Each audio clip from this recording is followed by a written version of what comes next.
Welcome to the Matt Stewart Sports High School Football Podcast. Week 2 is history, and now we move on to week number 3 of the GHSA regular season. And the countdown continues to the debut of the 2025 GPB Sports Football Fridays in Georgia schedule.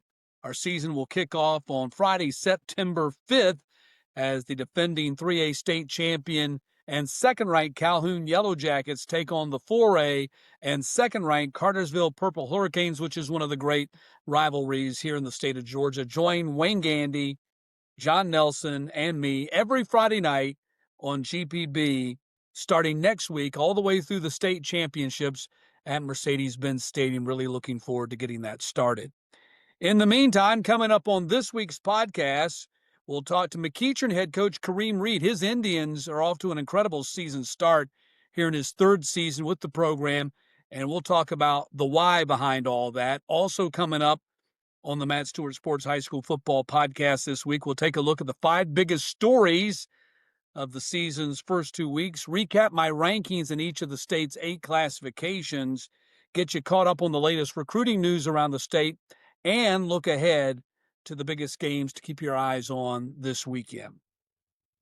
Like, follow, and subscribe if you're watching on YouTube this week or listening on Apple, iHeart, or Spotify. Please share with a friend. Let's first start the podcast with my players of the week, and we'll begin with my team of the week, and it's the McEachern Indians. They improved to 2-0 in the season with a convincing 21-0 shutout of previously 6th-ranked North Cobb. Running back Henry Pullen rushed for 223 yards, scored 2 touchdowns on the ground, and also caught a 42-yard touchdown pass. Defensively, McEachern sacked Warriors quarterback and 2027 Notre Dame commit Teddy Gerard twice, intercepted him twice, and McEachern is my team of the week. And we'll be talking to head coach Kareem Reid coming up here in just a couple of minutes. My quarterback of the week goes to Noonan's Brody Campbell. The 6'3", 185-pound junior set the Cougars' single-game passing record, going 27 for 45 for 516 yards and 4 touchdowns in Noonan's historic 60-56 comeback win over county rival East Coweta. The numbers he put up are amazing. The comeback that it produced, even more so. Noonan was down 49-24 in the third quarter and down 56-39 with 5 minutes to play before exploding for 21 points to win the game. So Brody Campbell is my quarterback of the week. My wide receiver of the week should come as no surprise, was one of Campbell's top targets in this game. Sophomore wideout John Matthews, who had 9 catches for 257 yards and 1 touchdown. Matthews is a 2028 3-star wide receiver who already has 6+ offers, including Georgia State, Auburn, and Georgia. My running back of the week and overall player of the week is Hebron Christian's Devon Caldwell, who had 328 yards rushing on 29 carries and 4 catches for 102 yards receiving and 4 total touchdowns in the Lions' 45-29 win over Fellowship Christian. Caldwell committed to Mercer right before the start of the season. My offensive line of the week goes to the Grayson Rams in the defending 6A state champions 24-19 win over Rabun Gap. The Rams' offensive line helped Grayson roll up 578 yards of total offense, 195 in the air, and 383 on the ground. So you're asking yourself, as was I, how is this game so close? Well, the Rams turned the ball over 3 times and botched a punt, but the Rams' offensive line and defense bailed them out in this battle of nationally ranked teams. Flipping over to the defense, my defensive lineman of the week is Walker Hudson of Ware County. The 6'1", 220-pound senior had a monster game in the Gators' 24-14 win over Coffee. Hudson had, get this, 23 total tackles, 14 solo, 6.5 TFL, and 2 quarterback sacks, and he now leads the state in tackles through the first 2 weeks of the season. My linebacker of the week is the Energizer Bunny, and I'll explain that in just a moment, and that is West Forsyth senior Drew Davis. He had 8 total tackles, 6 solo with 2 TFL and 1 interception in the Wolverines' 31-17 win over Marietta. Those are good defensive numbers, but the context of those numbers is also why he's the linebacker of the week. He had 233 yards rushing on 21 carries and 3 touchdowns on top of what he did on defense. He never comes off the field and never plays less than 100%. I saw him a couple of weeks ago in the Corky Kell Dave Hunter Classic. He is the Energizer Bunny. My defensive back of the week goes to Creekside safety Carter Jamison. He had 10 total tackles, a quarterback sack, 2 TFL, and 2 PBU as the Seminoles went on the road to Florida and slammed the door on Seminole High School. That's the state's 4th-ranked team in 7A. My special teams players, my kicker of the week is Elijah Fry of Norcross, a Coles kicking 4.5-star kicker and punter. Fry bombed a 51-yard field goal in the Blue Devils' 45-28 win over Mill Creek. He was also 7 of 8 touchback on his kickoffs and had 4 punts for a 36.5-yard average. My returner of the week also comes from the Norcross Blue Devils. It's senior safety wide receiver Chase Huff, who had 240 yards in kick and punt returns, including a 59-yard punt return touchdown on top of his 10 total tackles, 6 solo with 4 PBU. And my punter of the week is Milton's Kieran Meenan, who had 3 kicks for a 48-yard average, all 3 of his kicks inside the 20-yard line in the Eagles' road victory at the First Academy in Orlando. Like, follow, share, subscribe to the Matt Stewart Sports High School Football Podcast on YouTube, Apple, iHeart, and Spotify. Here's a look at my rankings recap for the week, and I won't go through all of the rankings. And you can find them all on Twitter at Matt Stewart TV or on my Facebook page at Matt Stewart Sports. And I invite you to follow both of those to get all the latest news that I have to offer over the course of the week. In 6A, Grayson remains number 1. The big movement here, McEachern up to number 6, and North Cobb drops to number 9. In 5A, Thomas County Central remains number 1. Roswell jumps in there at number 9, and Coffee drops out.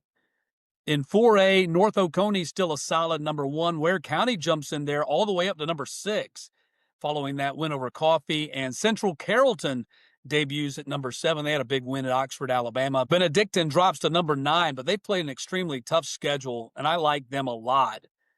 They lost at Colquitt County week 1 on a last-second field goal, then lost to Buford this past week. So I think Benedictine, even though I have them number 9 this week, following these first 2 losses, they're very much a state championship contender in my book in 4A.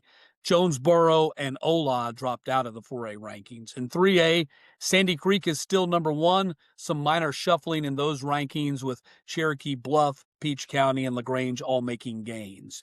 2A, Carver Columbus, number 1. They're not budging anytime soon. Rockmart fell from number 2 after their big loss to Cartersville, with everybody bumping up, and now Carver Atlanta is at number 2. Stevens County jumps in there at number 10. In 1A D1, Toombs is still number 1, defending state champs. Rabun County moved up to number 7 after knocking out Fannin County, and Swainsboro checks in at number 10. In 1A D2, Lincoln County number 1 for the second straight week.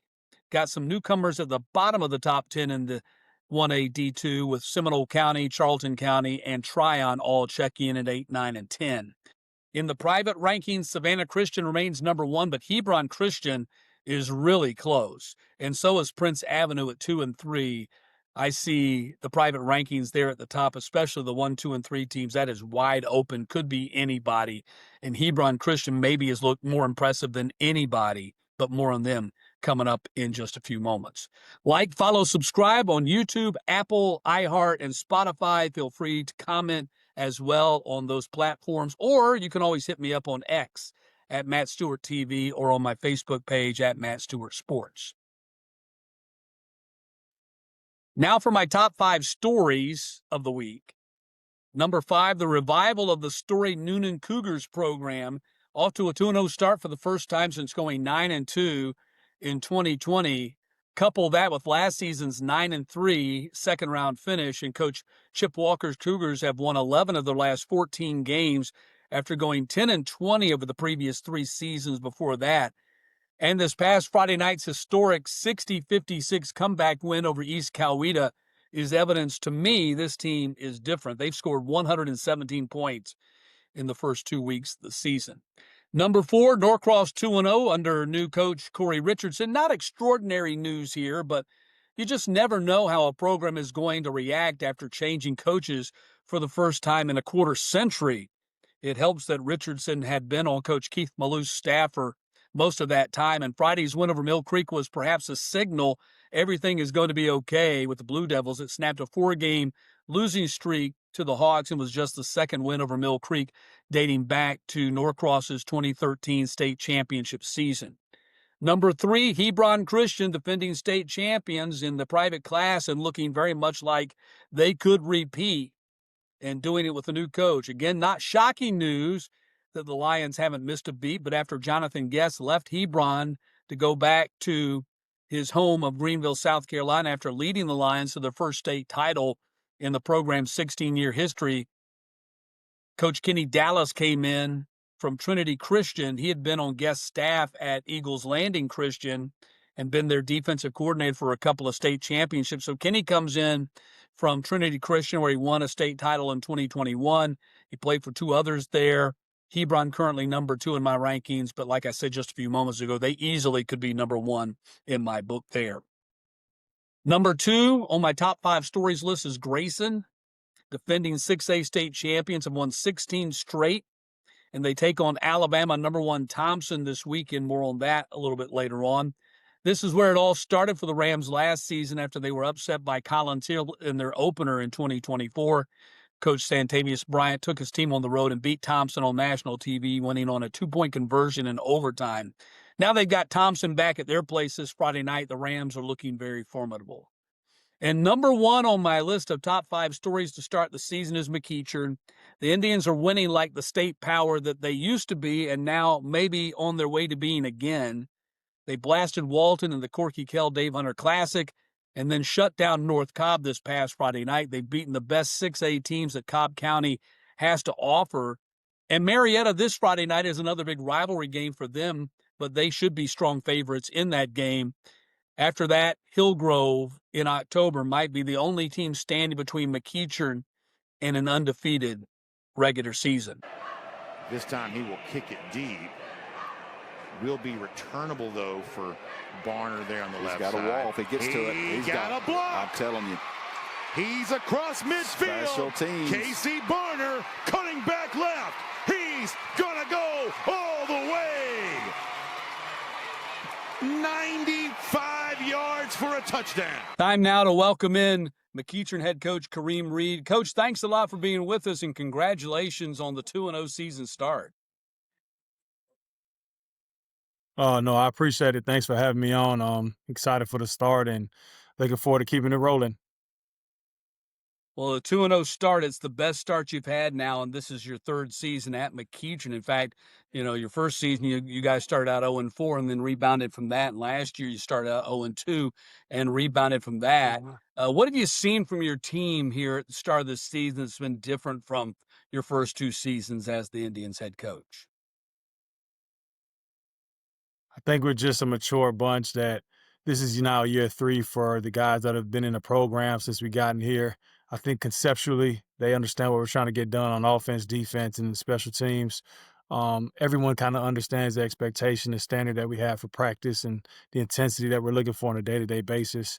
So it's just a culmination of a lot of long nights, long days of just building this thing and trying to get everything in order. And now you're seeing the results come to fruition. Is this what you saw in your previous stops as a head coach at Westlake and Griffin, that although I know you had success initially there at Westlake, but that you felt like the imprint of your signature on the program came there in that 3rd season at Westlake?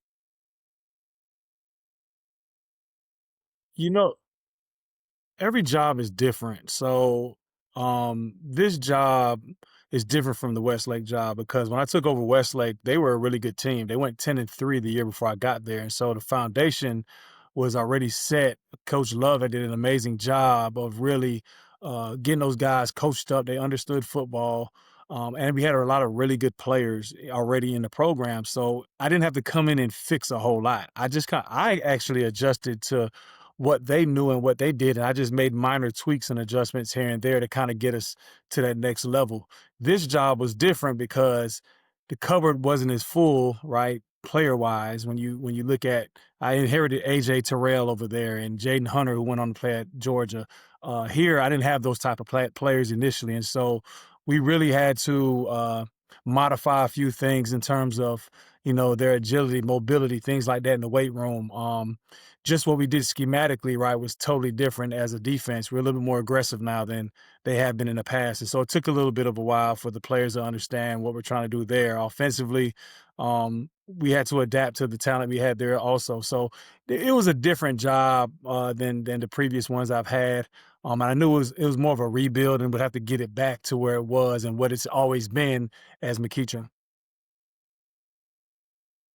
Yeah, I mean, no doubt. McEachern's had a long, great history of success here in the state, and it looks like you're on track to getting that program back to where it has been. Henry Pullen, who had the huge game for you on Friday night against North Cobb, told some reporters after that game that McEachern is on the map. I don't know whether you would agree with that or not, but the fact that you've beaten basically in their first 2 weeks the quote unquote best that Cobb County has to offer in Walton and North Cobb certainly looks like that statement kind of rings true.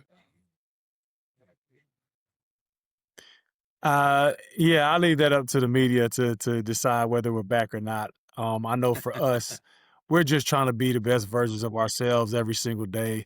I want to go out and have great practices Monday through Thursday, and then go out and perform on Friday night and let the results kind of take care of themselves. What does it mean for your program and your players as far as reinforcing the message of what you're trying to do on a daily basis to be able to go out and beat two teams that, last, I'd say 5, 6 years, they've been the class of this county in Walton and North Cobb, and to be able to beat them the way you've beaten them? Oh, no, I mean, it definitely is a confidence booster. It's a great litmus test to see how far we've come, right, and where we're at, and how far we want to go as well. And so, no, it definitely feels good. I like playing quality opponents. I don't like playing cupcake schedules, because I believe that gives you fool's gold, right? I want to play teams that when you're wrong, they make you pay, right? And so that's why we go out and we schedule Kell in the spring and then Gainesville for the fall scrimmage. And because I want to see where we're at, right? I want to see them expose our warts. So when these games count, right now we already have those issues fixed and we're not figuring it out on the fly. And so beating two quality opponents out the gate, obviously is a big testament to our hard work over the offseason and both players and coaches, and obviously shows the potential of what we can be if we keep getting better each week. So where do you feel like you're at right now after this 2-0 start? Sitting in a great spot. So obviously, we feel like we're right on schedule. I did feel as if North Cobb, and just being transparent, was probably going to be the toughest. It's going to tell us truly where we really were. I know Walton lost some talent, so I figured we'd be a little bit better than they were. But North Cobb was a true test, especially with the quarterback they had. Coach Queen has been there forever, so they have a culture, continuity amongst their staff. They always have good players. I mean, it's a solid program. And so I knew that was the test. I think our players understood that as well. And I'm glad we met the challenge. Before we do a little bit of a deeper dive on your talent, and you had some guys get off to great starts this season, just a little bit about you. As I mentioned before, you were at Westlake. You got to the semifinals with Westlake. You were at Griffin. You got to the quarterfinals with the Bears. But then you made the jump to the college game, and you were at UCF, and then you were with the Florida Gators before you came back to the high school game. So what brought you back to the state of Georgia and the high school game after it looked like maybe you were gonna go that route with your career in the college game? Yeah, that was definitely, I'd be untruthful and disingenuous if I didn't say college was my dream, right? And so when I got there, it made me realize how happy I truly was as a high school coach. I truly enjoyed being a part of a community, helping players go from their freshman to their senior year and seeing the progression of their development, right? I miss the genuine authenticity of the high school relationships. I think college is straight business now, especially with all the money involved, NIL, the portal, you're married to the job, your quality of life isn't as good as an assistant coach anymore. And so it's a different beast. And then also, to be frank, it would have taken an elite job for me to come back though. I was still in a good spot. I was at the SEC or in the SEC at Florida. McEachern was that elite job. I always had my eye on it. Even when I was the head coach at Westlake. And I always respected and admired, the resources, the facilities, the tradition, the history, everything that it encompasses, right? And so when they came calling, I had to kick the tires on it. Sure. It made sense for me. It gave me an opportunity to have stability. I moved a couple times when I was in college in a short period of time, and that wasn't too fun. But you have to be mobile and willing to go where the opportunity is if you want to move up on that level. So for me, this allowed me to set some roots back down in a place that I truly love living, in the metro Atlanta area, and be at a great program. So typically when I talk about a team, we start doing a kind of a little breakdown. I'm going to start offense and start quarterback, but I want to start with your defense because your defense has been extraordinary these first two games. You gave up 168 total yards to a Walton team. And then against North Cobb, you shut those guys out. I think you had 2 interceptions of Teddy Gerard, their junior quarterback who's committed to Notre Dame. So he's a real talent. You also sacked him a couple of times. I think Braden Matthews had 3 TFL for you in the game on Friday night. Talk about your defense and what has been so successful about your defense, and in particular, who's really stood out for you on the defensive side of the ball. I think it starts with, our coaches. Our staff has done an excellent job of really scheming up our opponents and putting our players in positions to be successful. We try to get our best 11 players out there on the field at all times. And so we've gotten creative with some packages that we put together just to try to get 11 guys on the field that we know will go hunt, right? I think also we have a ton of experience on that side of the ball. That's where the majority of our seniors are. And so I think I have 8 seniors on my D-line. So my front is pretty experienced and they played a lot of football. Um, and then obviously, we're really athletic on the back end at corner and at safety. We could cover people up, which allows us to really take some chances and put pressure on you with our front because now we can blitz you because we know we can hold up on the back end. And so I think a part of it is a combination of coaching, scheme, and obviously players, right? I did bring some of what I learned on the college level here to McEachern defensively. I sat in a room at Florida with some great minds. Same thing at UCF. And then I married it with what I've done in the past as well. And so it's been good. And that allows us a lot of versatility and ways to unlock our players and let them go have some fun. Who would you say has had the most influential impact on your coaching career, however that may be from a philosophy standpoint, from a way you conduct your practices, off the field, whatever it may be? Who has had the most influential impact on your coaching career? I think there's 3 people that definitely influenced me the most. I can't just name one because I've worked for a number of guys and played for multiple coaches. But first and foremost, Coach George O'Leary was my college coach. Hard-nosed, tough guy. Everybody knows him here in Atlanta. He was at Georgia Tech for a long time, actually. But he's my college coach. He was hard, but he was fair. And he had a standard. He didn't take any excuses. He held us accountable. He made us really, really tough. And it wasn't always fun playing for him, but as an adult, you understand and you appreciate the lessons that he gave us as young men. So I kind of model my program kind of how he did when I was at UCF and I played for him. Now my application is a little bit different because he had a little bit more of a rough around the edges application. He's very direct, but Not a lot of warm and fuzzy with George. not a lot of warm and fuzzies at all. But I got the message right. The second person I would say that I really learned a lot from was Coach Napier at Florida. When I went there, I just saw how he handled people. He's a very patient man. He's very intentional. He thinks things through a lot. He doesn't rush to make decisions. That's something I learned, his patience, right? And even through that rough first year that we had, he was always the same guy every single day when he walked in that building. And that was really calming and steadying for us as a staff, and I'm sure for the players as well. And so I learned a lot from him just from his organization, right? He was really structured. Everything had a reason to why we did it, right? And so I took that with me when I came here. And then the last person was Sean Spencer, who's the defensive line coach at Florida that I work with. He's at Texas A&M now, just as a defensive line coach, and just how he handled players. Learned a ton from him as well. So I'd say those 3 guys influenced me the most. Yeah, I've always been a big fan of Billy Napier. I agree with everything you say about Billy, and I'm glad to see that it looks like things have started to turn back in his favor a little Mhm. bit. I mean, my goodness, when you're coaching in the SEC, you know how hot that seat gets, and his was Oh pretty yeah, hot. So hopefully they're going to get ready to have a big 2025. I know Georgia Bulldog fans don't like to hear those kind of things, but just from a personal standpoint, how much I like right, Billy Napier and respect him, I hope that works out for him this year for sure. for sure. How about sticking with your defense real quick? You got a couple of guys over there pretty highly rated in Mhm. Daryl Rivers, who committed to Tennessee in June, and then Zakir Abdul Salam, who's not committed to anybody but has a number of offers. I think 15 plus offers, and guys like Mhm. Georgia Tech and Tennessee and Texas A&M looking at him. Yeah, I mean, Darrell Rivers is an elite prospect just from his measurables alone. He's 6 foot 4.5, 6'5", 270 pounds, has 35-inch arms. I mean, that kid has unbelievable upside. He's just a blank canvas, and he's only going to get better. I wish I had him another year. But from what he's done since the time he's gotten here, he's night and day in terms of the type of player he is from his junior year to his senior year. Really having a hell of a year for us and just learning the game. And Tennessee got him a good one now, and he's going to a guy that's going to really develop him and Coach Rodney Garner.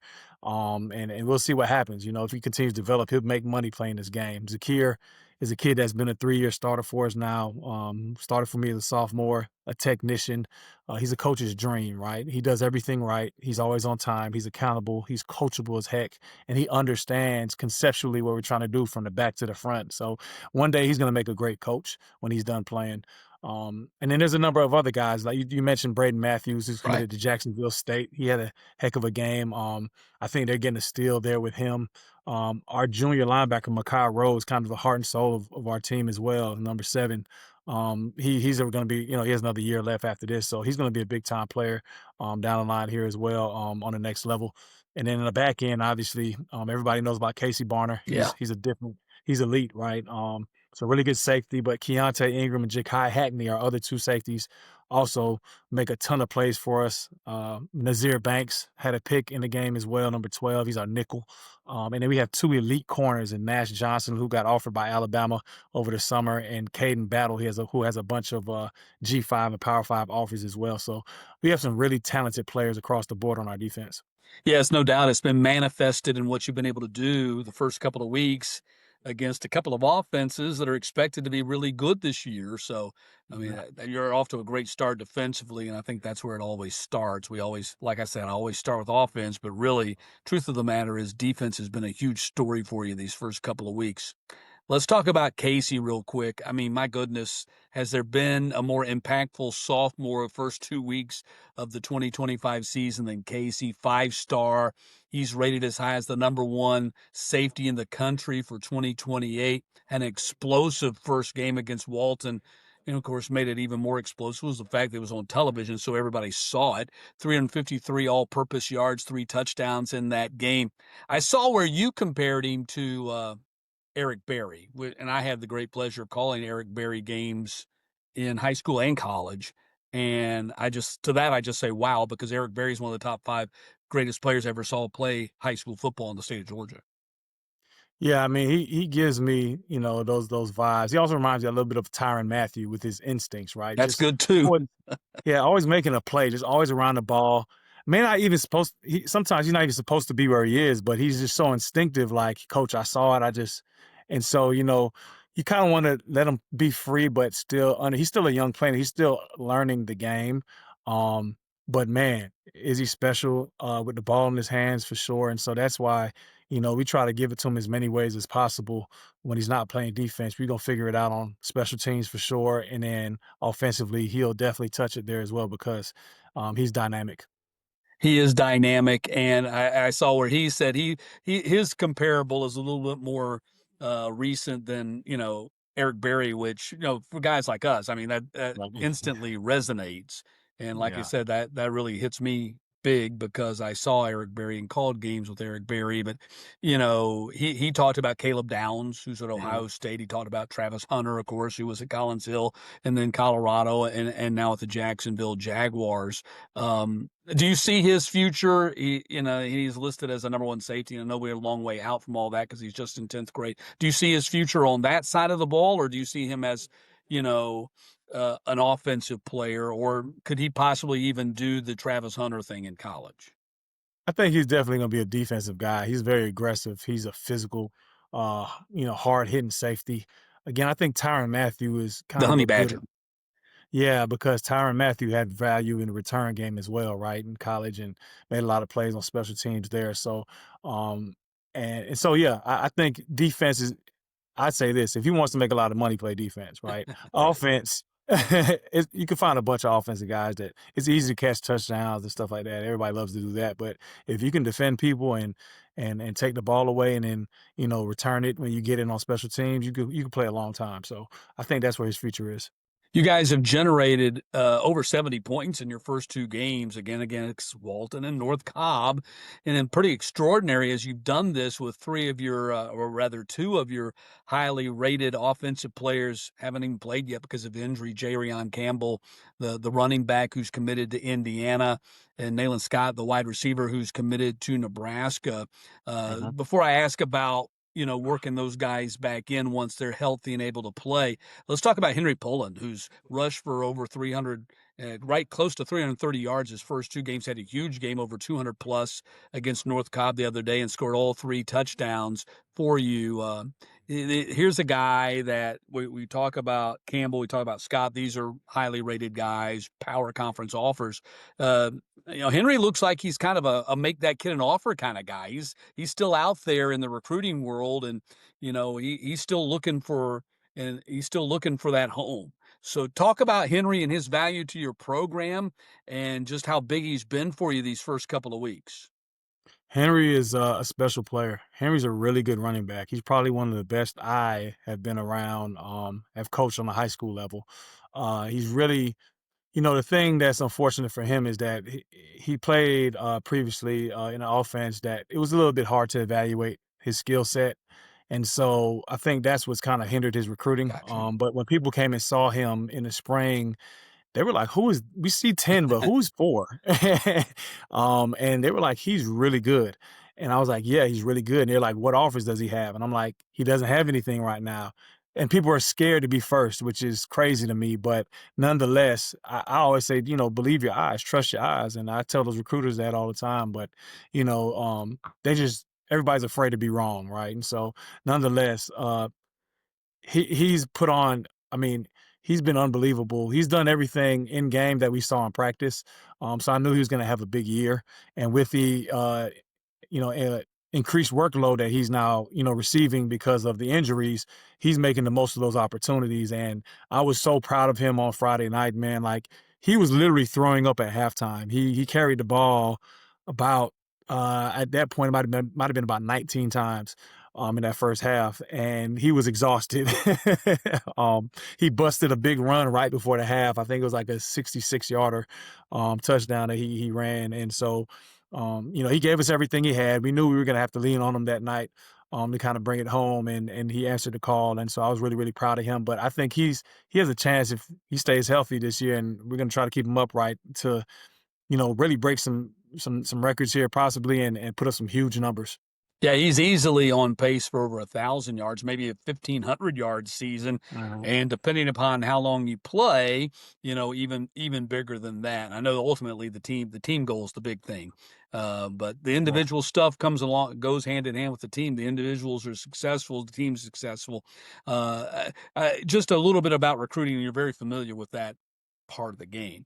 How beautiful it is to have guys that are highly rated guys who are power conference guys because they get coaches on your campus, and it opens up the door for a guy who perhaps has been underevaluated or he was at another school and didn't get seen. And so it's a nice relationship in that guys show up to see your big time guys and then discover guys who may end up being big time guys just haven't been found yet.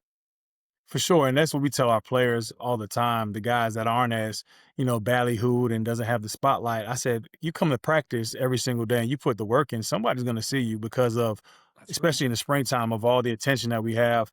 Schools across the country know when they come to Atlanta area, they have to make a stop here.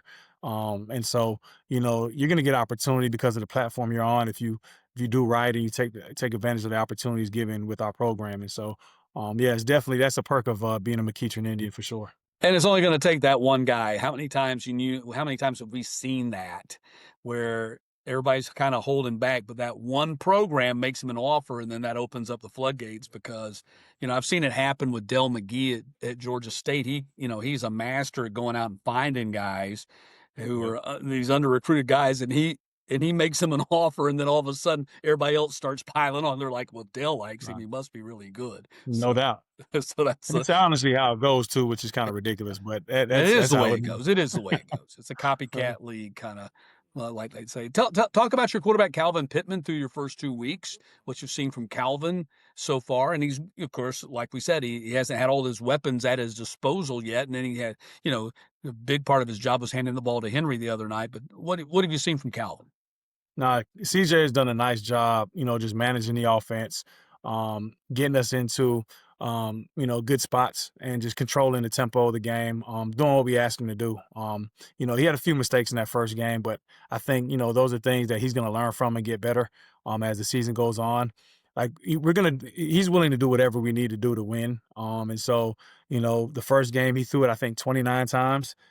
This week he threw it 8 times, Yeah. right? And we still won. So either way, he's happy. I think the part of his game that's really gonna take us to the next level as well as his running ability, right? And so as we incorporate, the quarterback run game even more in our game plan is going to make us even more dangerous and dynamic offensively.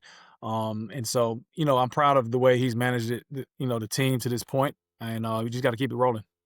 You mentioned the 29 pass attempts against Walton. 6 of those went for completions to your freshman wide receiver, Ja'Cory Shockley, who had 118 yards receiving, a touchdown there against Walton. And here's a young man. He's in ninth grade. He's only played a couple of games varsity. He's already got 8+ offers, including Michigan. So, Mhm. yeah, I know you got to be excited about what the future holds for Ja'Cory. For sure. We have a number of young players in our program that are really highly ranked, and so the future is really, really bright for McEachern. Our next Q, whoever comes in or whoever takes the job, is going to have a lot of toys to play with for a while. So, definitely excited for those guys' future and the future of the program. Well, we mentioned you've beaten Walton, you've beaten North Cobb. You continue kind of your Cobb County non-region run here. This coming Friday night, you got Marietta coming to town. That's another longtime rival for Mhm. McEachern. I think this will be the 38th all-time meeting. You beat them their first 2 years that you've been there at McEachern. They both of them have been one-score games. Of course, they've got a new head coach they brought in from the state of Florida. So, what are you expecting out of Marietta? They're off to a little bit of a difficult start, 0-2. You could certainly sympathize with that with the new coach. You went through the same thing your first couple of years. What are you expecting out of the Blue Devils on Friday night? I think anytime you play a rival game, you could throw the records out the window. Those kids are going to come ready to play and play hard. I have seen that on tape from them. Coach Duke is doing a good job of just trying to instill a culture and a standard for how they're going to play the game. I think over time they'll be fine. He's a good coach. I know where he's from. I'm a Florida guy as well, so I understand completely, what program he came from and what he's done there in the Orlando area. So, I definitely think we have our work cut out for us. We're going to have to make sure we continue to attack our preparation in the same manner as we did the first 2 weeks to ensure that we have success on Friday night. There's not going to be any let up from us as coaches. We're going to keep emphasizing the details of our game. And I tell our players all the time, we have a nameless and faceless opponent every week. It's about McEachern being the best version of McEachern every single week, no matter who we play. And so that's what we're going to emphasize with our players. And it's a rivalry game at the end of the day. They say it's the battle of the real MHS. And Yeah. so our players won't need a whole lot of motivation to play these guys anyway. So we'll just keep it rolling. I tell you what, what you've done so far this year, the 2-0 start, And with the great legacy and tradition of McEachern, I know a lot of people are believing that the Indians are back. Like you said, you'll leave that up to the media. But I tell you what, people are impressed, and it's one of the big stories so far here in the opening couple of weekends of the Georgia high school football season. Best of luck as you go for that 3-0 start this Friday night. Look forward to catching up with you later in the season. Thanks. I appreciate it, Matt. Man, thank you for having me on. Final seconds ticking off here. McEachern's going to get a 50-17 win over Walton. Major statement being made by third-year coach here at McEachern, Kareem Reid with the Indians.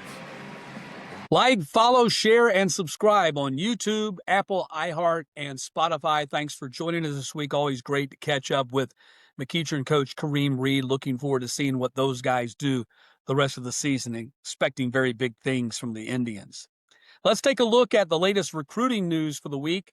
Langston Hughes senior linebacker Keyshawn Braxton committed to Eastern Michigan over 8+ other offers, including Georgia State and Wake Forest. I really like Braxton a lot. I've seen him a number of times in person. Kid just makes plays all over the place at linebacker. So big pickup for Eastern Michigan getting him. Air Force picked up 2 commitments in Middle Georgia. Peach County senior safety Bryson Hughley over 6+ offers, including UAB and App State. Westside Macon senior cornerback Paul Risper also committed to Air Force. Now, before we go, let's take a look ahead to this weekend's biggest games. And let me tell you, there's a lot of them here in week 3. Starting with number 5 on my list, you have private class number 3, Prince Avenue. At 4A, number 5, Blessed Trinity. Both teams are off to 2-0 starts. Second all-time meeting, BT, a 23-21 winner last year in Athens. Recruiting, top-ranked players for the Wolverines, junior 4-star Andrew Beard, rated as high as the number 11 running back in 2027. And for the Titans, junior 5-star David Jacobs. You might remember his dad played for the Georgia Bulldogs, rated as high as the number 1 edge in 2027. That's right, the number 1 edge rusher in the entire country. Number 4 on my list, I got 4A, number 3, Kell. At 5A, Sequoia. Both teams are off to 2-0 starts. The Chiefs have won 13 of their last 15 games. This is the 6th all-time meeting. Kell leads 3-2, but Sequoia was a 24-21 winner last year. Recruiting top-ranked players, Longhorns, 4-star senior Braden Rouse committed to Tennessee.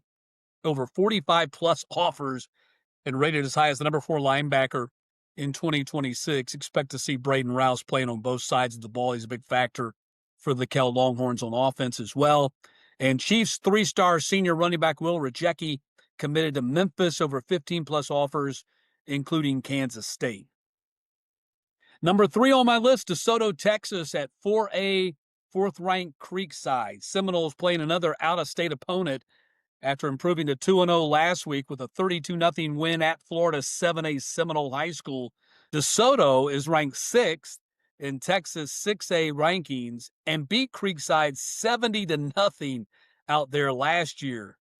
And you might remember the Seminoles then rebounded from that devastating or seemingly devastating loss and did not lose again until they fell to Marist 27-21 in the state semifinals. Recruiting, top-ranked players for the Eagles, that's 4-star senior Booby Feaster, committed to USC and ranked as high as the number 3 wide receiver in 2026. And for Creekside, it's 3-star senior safety Sean Williams, who's committed to Florida Atlantic, over 23+ offers, including South Florida. Number 2 on my list, back to the state of Georgia and a big battle in 6A with number 8 Colquitt County at number 7 North Gwinnett. Neither played last week. Packers 1-0, and their game with Monroe was canceled because of weather after they'd opened their season with a last-second field goal win over Benedictine the first week of the season. Bulldogs are 0-1. They did not play last week after a 21-7 loss to number 2 Douglas County in the Corky Kell Dave Hunter Classic. This is the 9th all-time meeting with Colquitt, leading 5-3. These two teams have some history. Bulldogs were 14-3 winners at Moultrie last year. And in the biggest game ever between these two teams, North Gwinnett beat Colquitt County on a last-second field goal, 19-17, in the 2017 state championship game. Recruiting top-ranked players, Packers 4-star senior Jay Lamar, committed to Georgia and rated as high as the number 11 running back in 2026. And for the Bulldogs, 3-star senior Zachary Lewis also committed to Georgia, rated as high as the number 29 interior offensive lineman in 2026. So North Gwinnett, you got Zachary Lewis, who one day will be blocking for Colquitt County running back Jay Lamar in the red and black. Number 1 on my list, the Thompson, Alabama, playing at the 6A Grayson Rams. Rams off to a 2-0 season start after their victory over Raven Gap this past Friday night, while the Warriors are 1-0, and like Grayson, they're the number 1 ranked team in their highest classification in their respective state. Grayson 6A in Georgia, and Thompson number 1 7A in Alabama. Thompson is the defending state champions in Alabama. In fact, they've won the state title every year but 2023 since 2019. So they've won 5 of the last 6 state titles in the highest classification in the state of Alabama. Grayson's current 16-game winning streak started with a 15-14 overtime win at Thompson last August when the Rams went for 2 in the win in overtime. Recruiting, the highest-ranked players for Grayson, of course, that senior 5-star Tyler Atkinson, committed to Texas and rated as high as the number 1 linebacker in 2026. We'll wait and see if he plays in this game. He's yet to play in the first 2 games for the Rams this season because of injury. For Thompson, it's 4-star junior Trent Seaborn, rated as high as the number 7 quarterback in the class of 2027. Other games to keep your eyes on this week, got a couple of big ones in 3A. Number 1, Sandy Creek playing at number 7, LaGrange. Number 5, Cherokee Bluff at number 3, North Hall. And in single A, got a big one in South Georgia as D1 number 10, Swainsboro plays at D2 number 2, Metter. So that'll do it. Watch on YouTube, listen on Apple, iHeart, or Spotify. Like, follow, and subscribe, and please share with a friend. And we'll see you next week on the Matt Stewart Sports High School Football Podcast.